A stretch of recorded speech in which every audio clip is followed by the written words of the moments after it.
नमस्कार दोस्तों, कैसे हैं आप सब। स्वागत है आप सभी का आपके अपने YouTube चैनल पर। दोस्तों, यूपी के गांव में जब इच्छाधारी नागिन ने दिया बच्चे को जन्म, परंतु गांव वालों की एक गलती पर इच्छाधारी नागिन ने जो किया, देखकर गांव वालों के पैरों तले जमीन खिसक गई। और इस घटना को सुनने के बाद आपके भी पैरों तले जमीन खिसक जाएगी। ऐसे में आपने नाग नागिन की कहानियों में या सच्ची घटनाओं में नागमणि का जिक्र तो जरूर सुना होगा।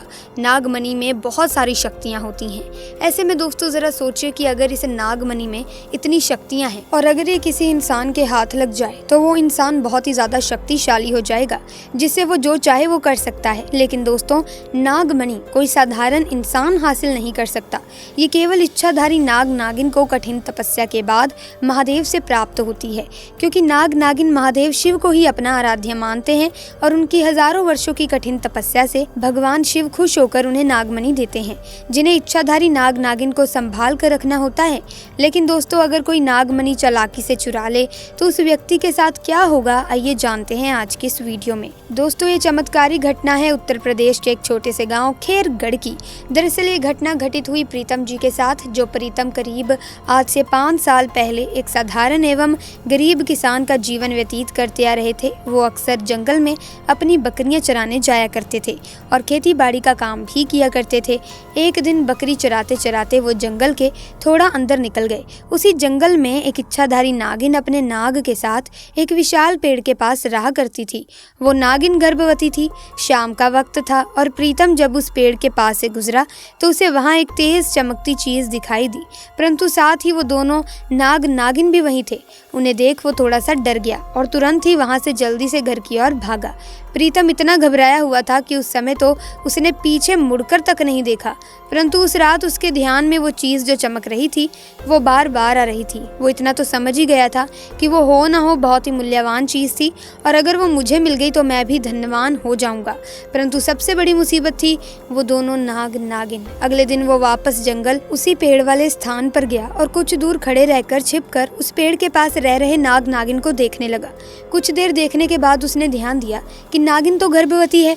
वो उस रात घर आकर सोचने लगा कि ये एक अच्छा मौका होगा जब नागिन अपने बच्चे को जन्म देगी, तभी वो नागमणि चोरी कर लेगा, क्योंकि उस समय नागिन कमजोर होगी, बस नाग को मारना होगा। दोस्तों, कहते हैं कि अगर किसी नाग के मुंह की तरफ गोबर मार दिया जाए तो वो अपना होश खो बैठता है। अब प्रीतम हर रोज गोबर लेकर उस विशाल पेड़ के पास छुपकर सही मौके का इंतजार करने लगा। एक दिन वो मौका भी आया जब नागिन अपने बच्चे को जन्म देने वाली थी। तभी चुपके से प्रीतम ने नाग के मुंह पर तेजी से गोबर मारा और फिर एक बड़े पत्थर से नाग को मार डाला।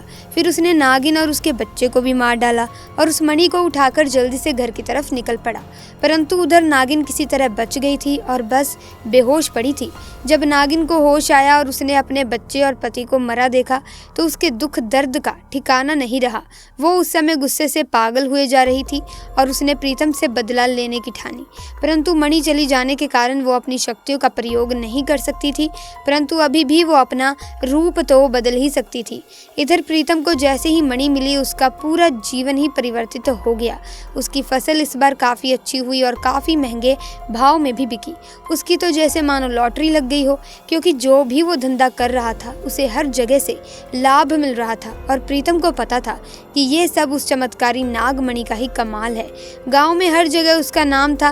प्रीतम के इस रुतबे को देखकर एक अच्छा रिश्ता प्रीतम के लिए उसके पास ही के गांव से आया और तृप्ति नाम की एक सुंदर स्त्री से उसका विवाह संपन्न हुआ। तृप्ति अपने पति प्रीतम को बहुत ही ज़्यादा प्यार करती थी और बहुत ही ज़्यादा इज्जत देती थी। दोनों एक दूसरे का कदम कदम पर साथ निभाते। उनकी जोड़ी गांव में मिसाल बन चुकी थी। उधर नागिन भी एक पुरुष का रूप धारण कर श्याम नाम से प्रीतम के यहाँ उसका मुंशी बन गया और प्रीतम का विश्वास जीतने लगा। प्रीतम भी श्याम के व्यवहार और वफादारी को देख उसे अपना भाई समान ही मानने लगा। एक दिन तृप्ति अपने पति प्रीतम के पास आती है और बताती है कि तुम पिता बनने वाले हो, मैं गर्भवती हूँ। ये सुन प्रीतम की खुशी का ठिकाना नहीं रहा। उस दिन वो खुद अपने मुंशी श्याम के पास गया और बोला कि देखो श्याम, मेरा कोई भाई नहीं है, परंतु जब से तुम्हारा साथ मिला है तुम मेरे सगे भाई से भी कहीं अधिक बन चुके हो।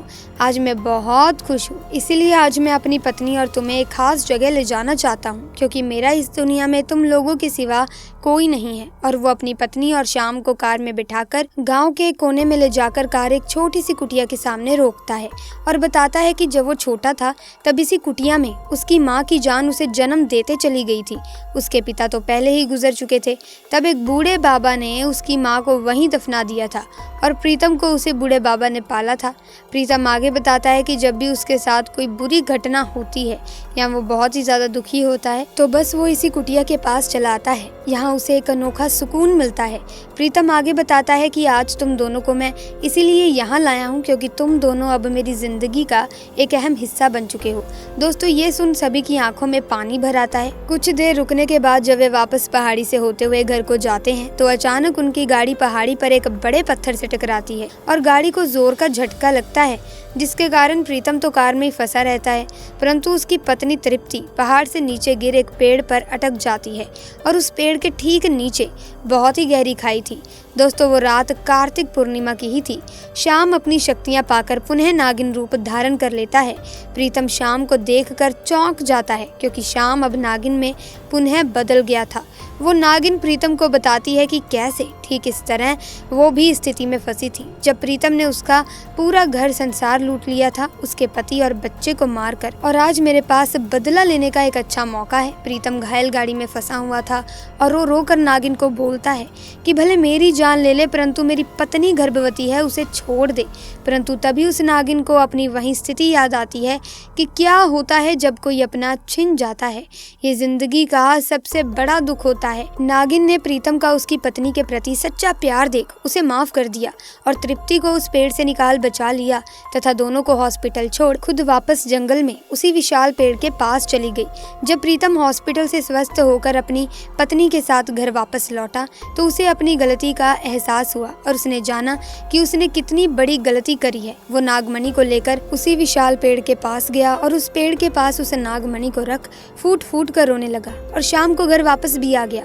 दोस्तों, कभी कभी इंसान लालच में इतनी बड़ी गलती कर बैठता है कि फिर उस गलती को कभी भी ठीक नहीं किया जा सकता, बस अंत में पछतावा ही रह जाता है। दोस्तों, आपको ये घटना कैसी लगी हमें कमेंट सेक्शन में जरूर बताना। इसी के साथ दोस्तों, अगर आप भी महादेव के परम भक्त हैं, महादेव शिव की भक्ति बहुत ही श्रद्धा भाव से करते हैं, आपका उन पर अटूट विश्वास है, तो कमेंट सेक्शन में जय महाकाल का जयकारा पूरी श्रद्धा भाव से सच्चे मन से लगाना ना भूलें, ताकि भगवान शिव की कृपा आप पर और आपके परिवार पर सदैव बनी रहे।